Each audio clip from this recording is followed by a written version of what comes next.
আসসালামু আলাইকুম। আশা করছি দূরে এবং কাছে যে যেখানেই আছেন ভালো আছেন, সুস্থ আছেন। আলহামদুলিল্লাহ আমি বেশ ভালো আছি।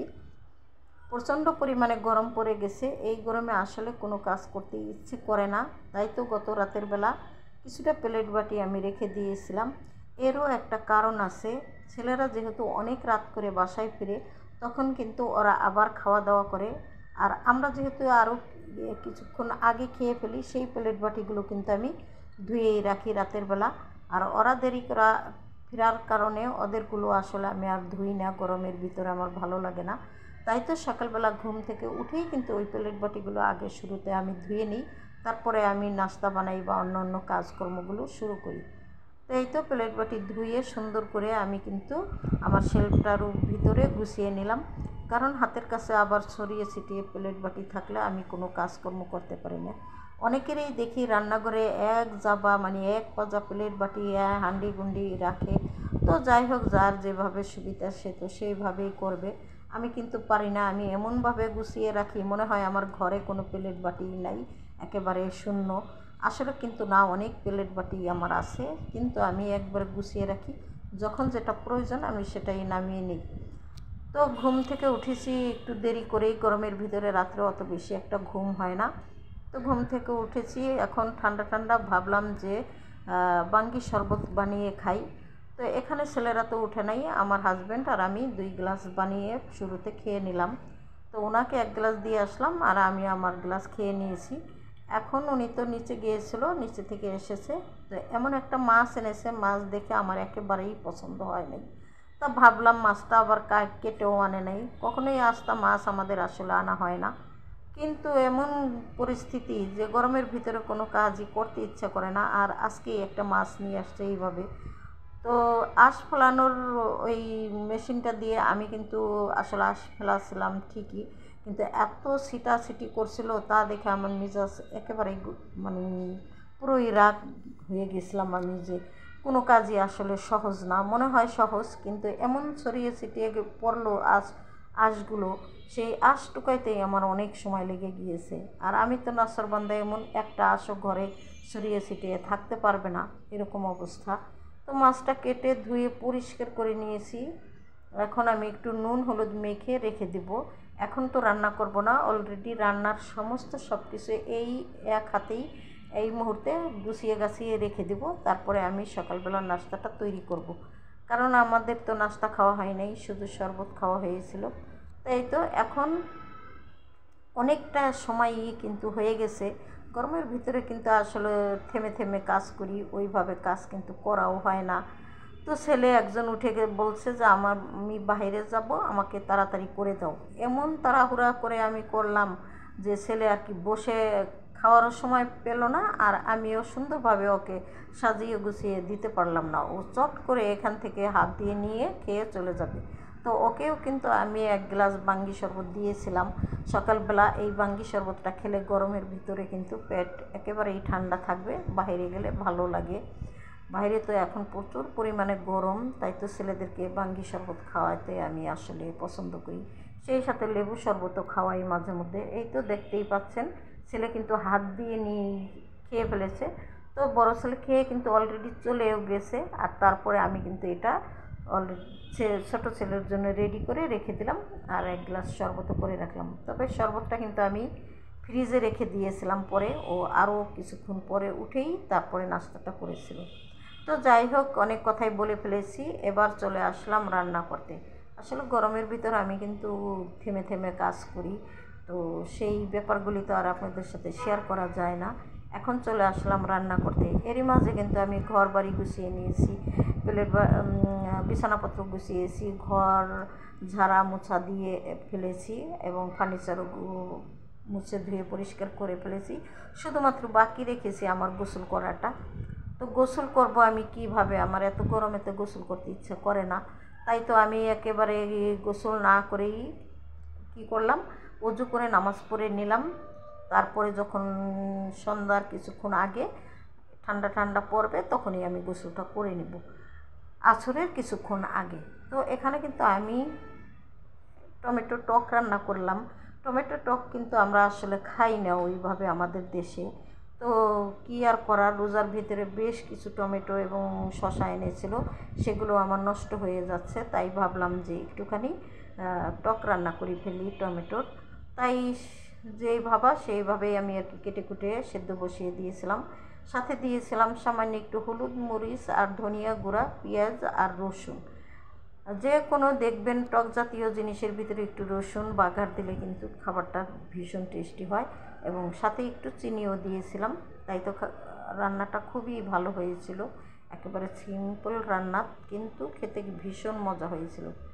এখানে কিন্তু আমি এখন মাছটা ভুনা করে নিব, আর ওদিকে কিন্তু আমি কিছু ডাটা আর কি চিকন চিকন করে কেটে সিদ্ধ করে রেখেছিলাম, ডাটা ভাজি করব একটা ডিম দিয়ে। কিন্তু ডাটা এমনিতে আমরা খাই না, তার উপরে আবার ভাজি রান্না করলাম আর কি, ফেলে দেবো, তাই তো এনেছে অনেকগুলো ডাটা, তার মাঝখান থেকে অনেকগুলো খেয়ে ফেলেছি, আর বাদ বাকিটুকু এইভাবে করলাম। দেখা যাক কি হয়, খাওয়া হইলে তো হবে, না হলে ফেলে দিব, আর কি করার। কিন্তু একবারে তো আর ফেলে দিতে ইচ্ছাও করে না, যেহেতু কেনা জিনিস। তো যাই হোক, ভাজিটা আমার হয়ে গেছে, দেখতে তো ভালোই হয়েছে, খেতেও বেশ ভালো হয়েছিল, তবে ফেলানো যায়নি, খাওয়া হয়ে গিয়েছিল। কারণ আমি তো পরেই ভয়েস দিচ্ছি, তাই তো বুঝতে পারলাম, এবং খেয়েও ছিলাম। তো এখানে মাছটা কিন্তু আমি সম্পূর্ণটাই একবারে ভেজে তারপর ভুনা করে রাখলাম, কারণ এই মাছ আমি ফ্রিজে রাখবো না, অত একটা ভালো ছিল না মাছটা, তাই তো কড়া করে ভেজে আমি একবারে ভুনা করে নিলাম। আজকে খাবো, আর থেকে গেলে কালকে খাবো, না হয় না খাবো। তো ওই দিক থেকে চুলায় কিন্তু আমার মাছটা রান্না হচ্ছে, আর আমি এখানে প্লেট বাটি ধুয়ে কমিয়ে নিতে আসছি, কারণ এই কাজগুলো যদি না করি আরও কিছুক্ষণ আমার রান্নাঘরে বসে থাকতে হবে এই ধোয়াধুয়ির কারণে। তাই তো আমি পাশাপাশি এই কাজটাও করে নিচ্ছি, যাতে করে এই এক সময়ের ভিতরে আমার সমস্ত কাজগুলো হয়ে যায়। আর রান্নাঘরে এখন কিন্তু একেবারে ঢোকাই যাচ্ছে না, কারণ প্রচণ্ড পরিমাণে গরম, আর মহিলাদের মনে হয় বেশিরভাগ সময় রান্নাঘরে যায়, এটা করো সেটা করো, এই নানান রকমের মানে রান্নাবান্না। তো এই তো আমার মাছটা অলরেডি ভুনা করা হয়ে গেছে, এখন আমি নামিয়ে নিব। আর আমি তো কোনো রেসিপি আসলে আপনাদের সাথে ওইভাবে শেয়ার করি না, তাই তো আর কি আর বলবো, আপনারা সবাই জানেন মাছ ভুনা কীভাবে করতে হয়। তো যাই হোক, এইখানে আমি মাছটাও ভুনা করে নিলাম, এখন টমেটোটাও আমি ঢেলে নিব, কারণ আমি ডাইনিংয়ে অলরেডি খাবার রেডি করে দিব, তারপরে হয়তো আমি গোসল করব। এই তো খাবারগুলো রেখে দিব, যার যখন ইচ্ছা খেয়ে নেবে, আর না খায় না খাবে, কারণ শুক্রবার ছিল, ওই দিন সবাই বাসায় ছিল, এমনিতে তো আর বাসায় থাকে না। তাই তো বিকেলবেলা বলছিল কি খাই কি খাই, তো এই ডাবলি বুটগুলো কিন্তু আমি আগের দিন ভিজিয়ে রেখেছিলাম, তখন আর বানানো হয় নাই, আমি একবারে ডিপ ফ্রিজে রেখে দিয়েছিলাম, এখন নামিয়ে শুধুমাত্র 3টা সিটি দিয়ে নিব, তাহলেই হয়ে যাবে। প্রেশার কুকারে আসলে ডাবলি সেদ্ধ করতে একেবারেই সময় লাগে না, যেহেতু চটপটি করব, তার মাঝে আবার খবর আসলো যে আম্মু চা করে দাও, কী আর করার, ডাবলিটা ওই আরেক চুলায় ট্রান্সফার করে এই চুলায় আমি কিন্তু চা বসাই দিলাম, কারণ এখানে হলো রং চা করে নেব আমি। এই লিগার চা আসলে এই গরমের ভিতরে আমি তো খাবোই না, কিন্তু তারপরেও আমি একটু খেয়েছিলাম। 3 কাপ চা করেছিলাম, কিন্তু 2 কাপই পড়েছিল।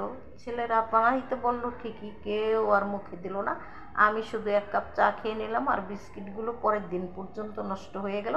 তারপরে আর কি করার, নরম হয়ে গেছে যেহেতু ফেলে দিয়েছিলাম, আর কিছুই করার থাকে না, কারণ ছেলেদের জন্য আমার অনেক জিনিস অনেকভাবে করতে হয়।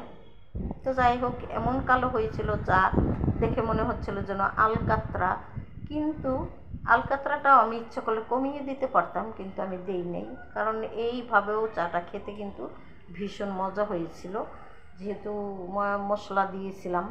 তো যাই হোক, আমি কিন্তু চা খেয়ে অলরেডি চলে আসলাম চটপটি তৈরি করতে। এখন হচ্ছে বিকেল, মানে মাগরিবের কিছুক্ষণ আগে।